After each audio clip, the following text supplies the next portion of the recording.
স্বজনদের সঙ্গে করতে হবে ঈদ উদযাপন। বৃষ্টি মাথায় নিয়েই তাই বাড়ির পানে নগরবাসী। ট্রেন, বাস, লঞ্চ সব পথেই মানুষের ঢল। বৈরী আবহাওয়ায় শঙ্কার মধ্যেই সদরঘাট লঞ্চ টার্মিনালে ভিড় করেন নানা বয়সী মানুষ। যাত্রী ঠেসে ছেড়ে যায় একের পর এক লঞ্চ। পন্টুনে না ভিড়েই ঝুঁকি নিয়ে যাত্রী তুলতেও দেখা যায়। যাত্রী উঠাইতেছে ওই সাইডে দিয়ে, যাত্রী খুবই রিস্কে। সিঙ্গেল কেবিন নন এসি 2040 টাকা, আমরা নিচ্ছি 1300 টাকা। শিডিউল বিপর্যয়ে ভোগান্তিতে পড়েন উত্তরবঙ্গগামী ট্রেনের যাত্রীরাও। প্রতিটি ট্রেনই স্টেশন থেকে যাত্রা করে 1 থেকে 2 ঘন্টা দেরিতে।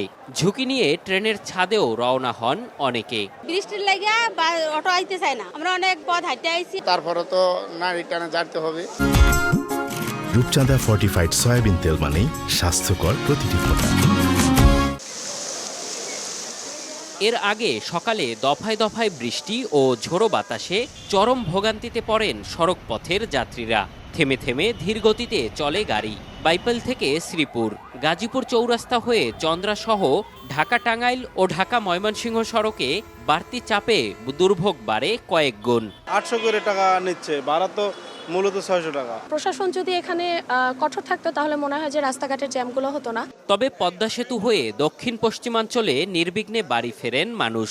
ঢাকা চট্টগ্রাম মহাসড়কেও স্বস্তি নিয়েই ফেরেন সবাই। ছায়দাবাদ বাস টার্মিনাল পরিদর্শনে গিয়ে সড়ক পরিবহন ও সেতুমন্ত্রী জানান, ঈদযাত্রায় অনিয়মের অভিযোগ পেলে নেওয়া হবে তাৎক্ষণিক ব্যবস্থা।